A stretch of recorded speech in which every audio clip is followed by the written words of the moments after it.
Hey guys, welcome out to the Next Stop Wildlife Show Australia. Today we're down at a local park at Narragansett Reserve, and this is the beautiful Eastern Creek. And this creek system here, it's an absolute bottler. Honestly guys, this creek system here, it's one of the last of the shale transition forests in the whole world. And it's definitely one of the most critically endangered ecosystems in the world down here. And it's where the actual mud bottoms that we've got around here on the creeks, it's when they transition into actual rock. So it's the shale transition forest. You can probably see just up ahead of me here, all of the rocks that are just starting to form out here.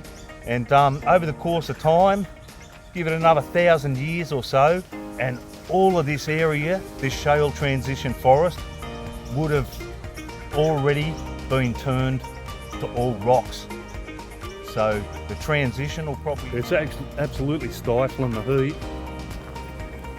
Most of them have gone out under cover. Let's see if we can find any. Never know. There's a lot of snakes around here down in Snake Alley, so could get lucky today. Most days we get lucky, but I'm usually out here a lot earlier than this. So, a secret location down at Narragansett. This is the caveman's little secret. Check this out. How mad's that? It's a little camping spot, nestled under the trees. Look at that. Thick canopy over the top of there. Mad little spot. Yeah. The stealth camping spot down in Nurra. Merry Christmas and welcome to the first stop of the day. The morning sounds of the Australian bush, and one of the most majestic and regal sights in the Australian Cumberland bush is the yellow-tailed black cockatoo.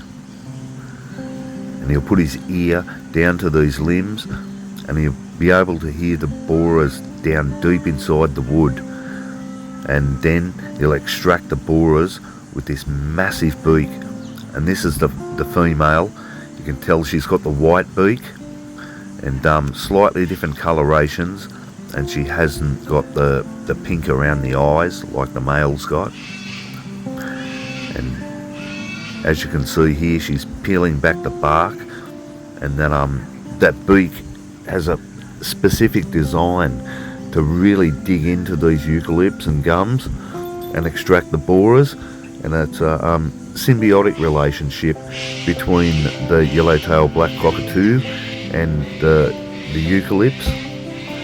The yellow-tailed black cockatoo rids the gums of all of the borers that destroy the tree, and in return the beautiful yellow-tailed black cockatoo gets a great feed out of it.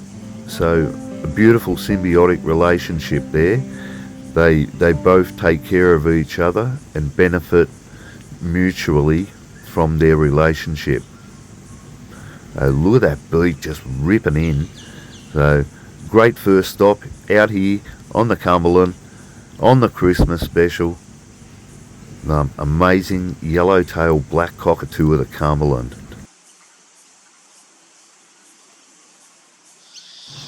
And here's the beautiful male yellow-tailed black cockatoo. He's just up in one of these eucalypts here, trying to find some borers for some food. And you can see him putting his ear against the tree there. He's trying to pinpoint where the borers are. So if you watch closely, you'll see this guy put his ear really close to the branch of the tree, just like that. And he's listening. Look at that, you can see him listening for the borers. And he can't find any there, I don't think. Off he goes to his next stop, and he's found some there, that's for sure. So you see how they locate those borers? They must have hypersensitive hearing to be able to pinpoint where those borers are. I literally hear them in the middle of these big limbs coming off of these eucalypts and gums.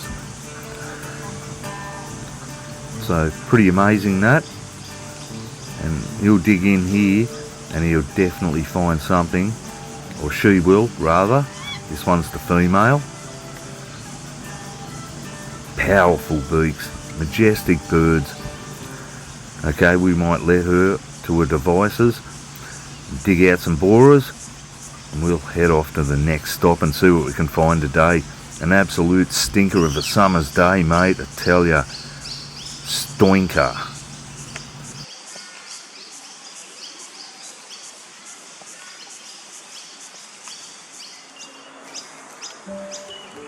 The beautiful lace monitor.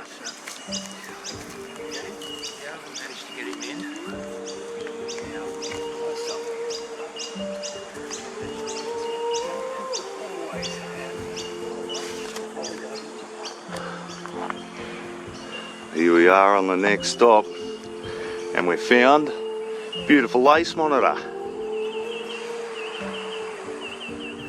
And I always have an absolute ball down at Narragansett.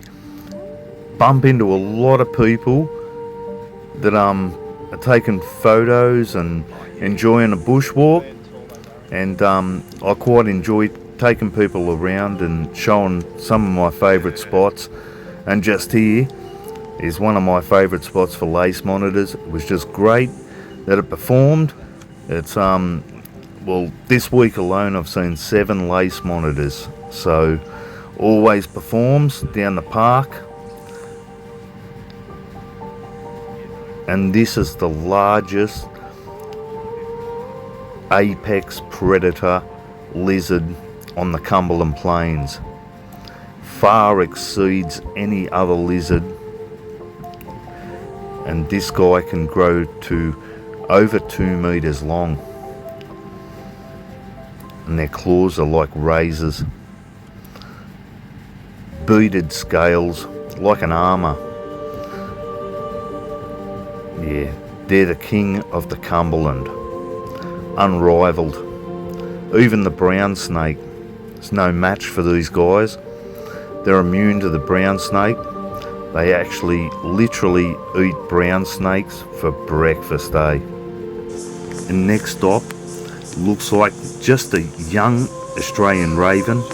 Yeah. Looks like one of the parents giving them a bit of a feed. And that's the beauty of springtime and summertime. They're a beautiful bird. So many young and new additions to the park. Birds, reptiles, mammals, it's crazy. As we peer through the trees into the distance, we spot a beautiful eastern grey kangaroo. And these guys are prevalent along the Western Sydney Parklands tracks. And have a go at his ears. They're like radar, moving all around to the sounds. Incredible. And next stop, this is a very rare plant, this one. It's a member of the Bushmen species. And yeah, very rare plant out here on the Cumberland. It's gorgeous little golden bell flowers. Absolutely amazing. Gorgeous flower. So yeah, an awesome find. There's some spring And magic. one of our critically endangered Bushmen. And on the next stop we've spotted one of our gorgeous migratory birds, the oriental dollar bird. And obviously he comes from the Asian countries and migrates here to breed. Magnificent bird.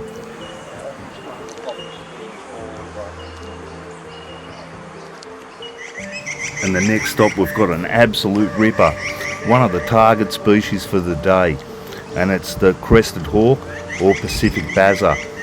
These guys are amazing. And a few interesting things about these birds is that they mimic the frog calls, and then they'll listen to the call back and they'll pinpoint where the frog is, and they'll go down and bomb it. And they love to feed on frogs and also stick insects and other small insects like that. amazing bird, beautiful golden eyes.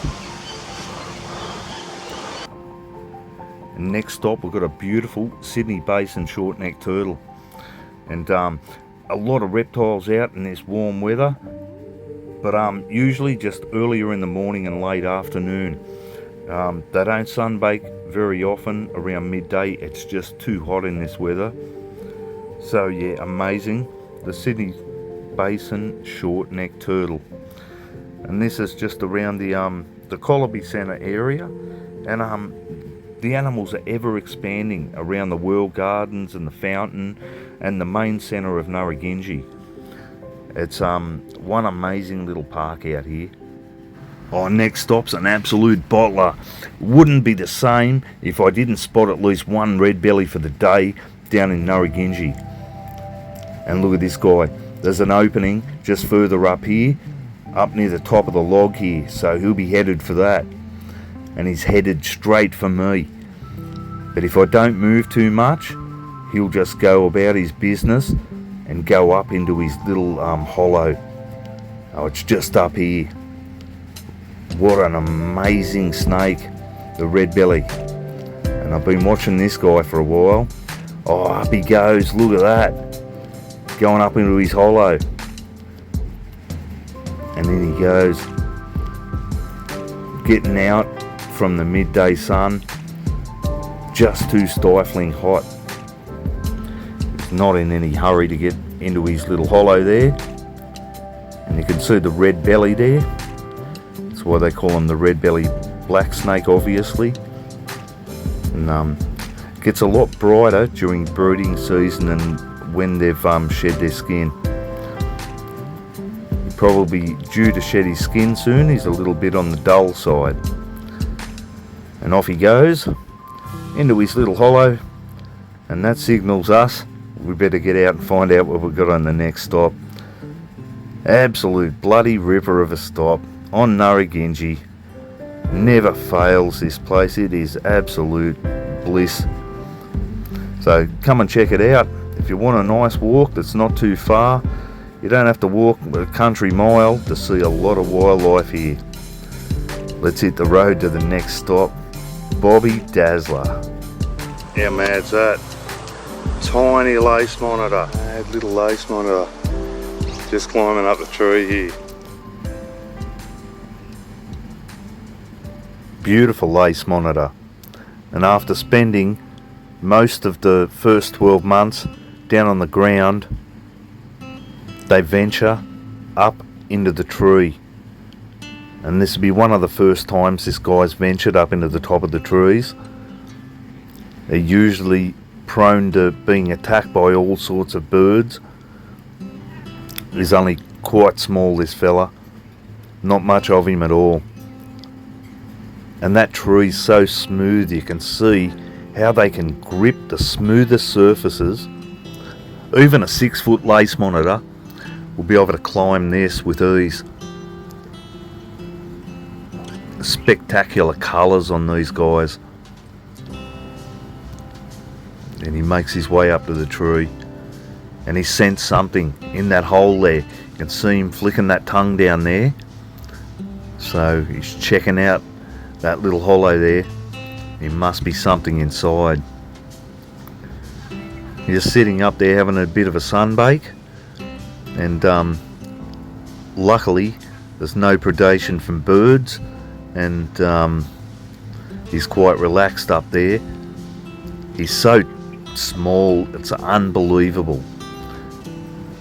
Just give you a bit of a scope of the size of this guy. He's just catching some of the late afternoon sun. Been a stifling hot day, so he's probably been hunting. Oh, and check out that tail. He's moving that tail around. And he's that semi-prehensile tail. They can use it to whip, and you can see how he's got that control over that tail. Amazing, unbelievable, spectacular out on the Cumberland Plains. just a yearling or two lace monitor. We might head out and find out what we got on our next stop. Bloody ripper Christmas special. This guy will wait it out and see if something comes out of that little hollow there. I think he might have sensed something. So we'll leave him on his devices and we'll get out and find out what we got on the next stop, I reckon. Mad lace monitor. Look at the claws on him.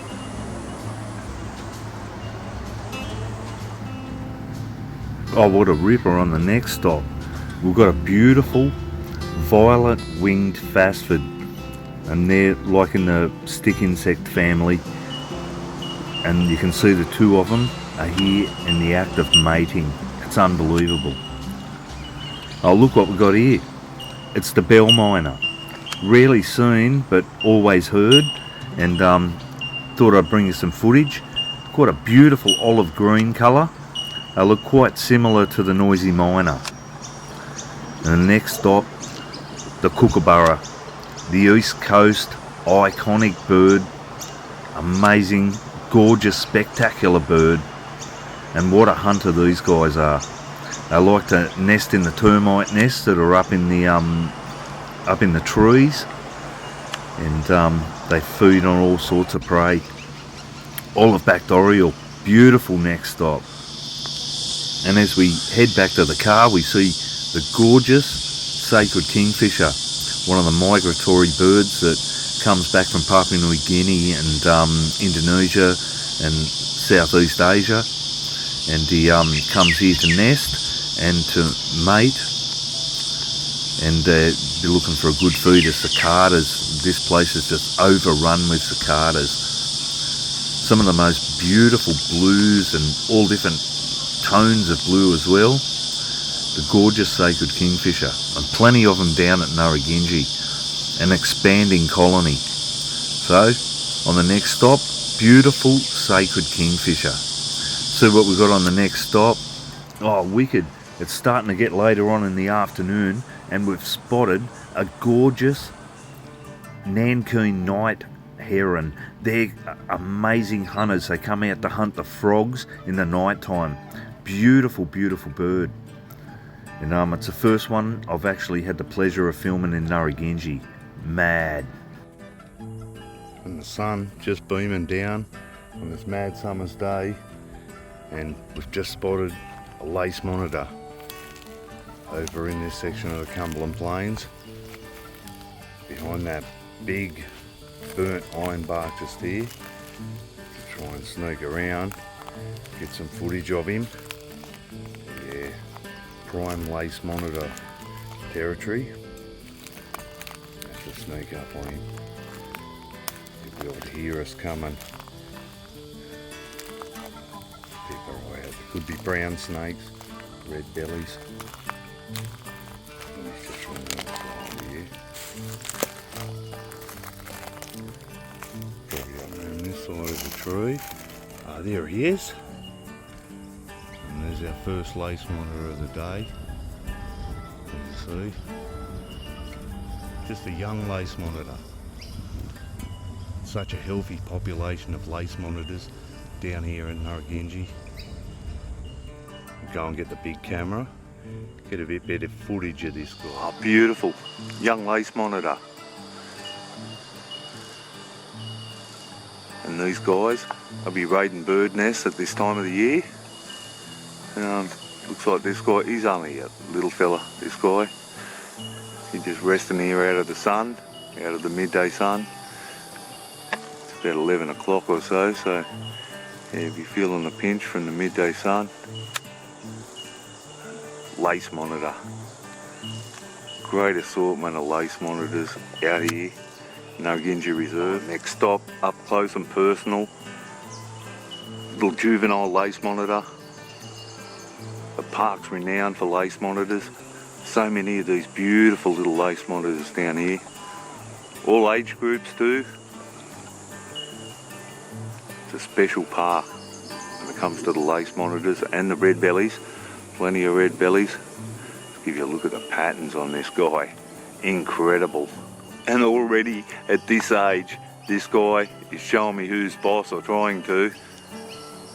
and just had the throat puffed out a bit. Gorgeous, gorgeous lace monitor. See the tongue, absolutely gorgeous.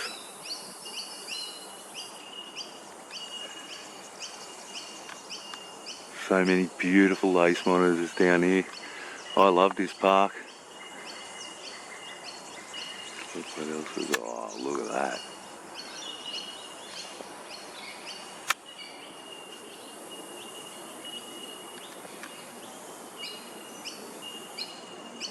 Yeah, little friendly fella, eh?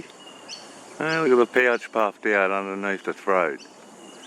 Yeah, cheeky goanna.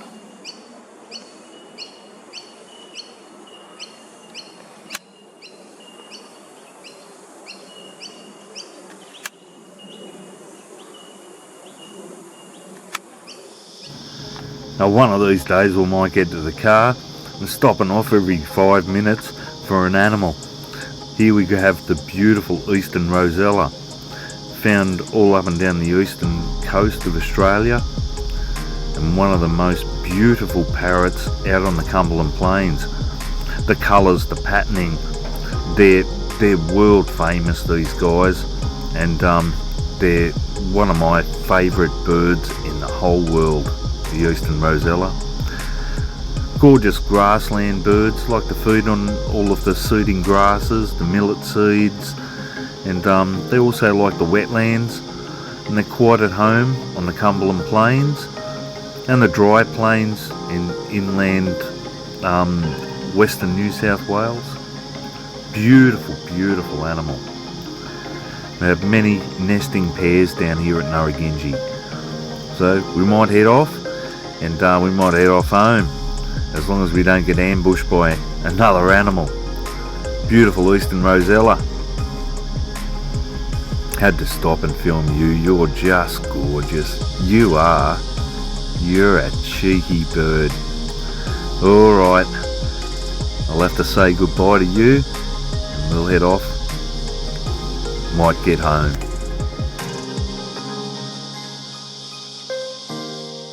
Oh, how awesome. We go back through the Colby Centre and where the main waterfall is in the World Gardens down at Narragansett, and I found a new arrival, just a juvenile male water dragon, and he's moved into the most congested part of the park. It's just unreal, and they're spreading all through Narragansett, these guys, and this is right near where the Chinese garden section is in the World Gardens and the waterfall. And looks like he's just about to shed, but some amazing colours I'd say are going to come out of this guy. Spectacular. And as you can see here, he's far from shy, so he's definitely used to people down here. As I said, it's the most congested area of Narragansett Reserve, and looks right at home. He didn't stray far from the main pathway, probably only 6 foot off the main pathway. Beautiful, beautiful eastern water dragon. And this guy's really cool. He's got some really unusual markings over the top of the eyes, and looks like he could be quite a beautiful specimen. Yeah, just a young male, a juvenile, but he's got amazing colours for his age, because they're actually born very dull, and as they grow they gain the colours. Usually they have to get up close to adulthood before they get some outstanding colours, but this guy looks incredible. I'm glad I walked past this section on the way to the car. Mad looking eastern water dragon. What a beauty of a day out on the Cumberland Plains. So, if you get the chance, explore the Western Sydney Parklands tracks. They're just magic. And there's the Great West Walk, goes all the way from Toongabbie all the way up to the Blue Mountains. So that's mad. So we'll have to cover all of that. But for now, that was the last stop on the Cumberland Express for today. So from Coosa the Caveman and the Next Stop crew and the Cumberland Nature crew, see you tomorrow on the Next Stop.